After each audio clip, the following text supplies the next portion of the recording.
Welcome to यारा the show. हाँ के भाई गल एक शाकिर शुजाबादी आख्या ही राहुल दे शाकिर कंगन। हाँ शाकिर शुजाबादी गल की आया के भाई के राहुल दे शाकिर कंगन। हाँ भावे हाथ छुपा भावे पैर छुपा।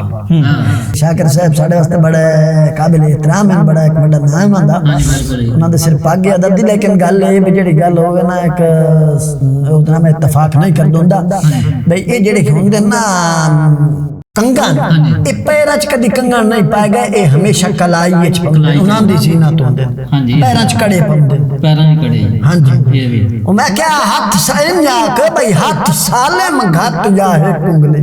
वाह हाथ साले मघत या है कुंगली जिस रंग चा तेरी मर्जी है। दाएं बाएं बिल्कुल फिक्र न कर जिस फेर घुमा तेरी मर्जी है। रख सांप के प्यार दे कागज विच या मार भूखा तेरी मर्जी है। तेरी अमन कलाई दा कंगन जुए तो ला या पा तेरी मर्जी है। वाह वाह वाह वाह क्या बात। तेरे हाथ दा माल है, तेरे हाथ दा माल है सांभ के रख मुठ बन नहीं ढोल लड़ाई दे। कांड कीतियां वेखणे पौंदे हैं ता जिंदगी मोहर सुवाई दे।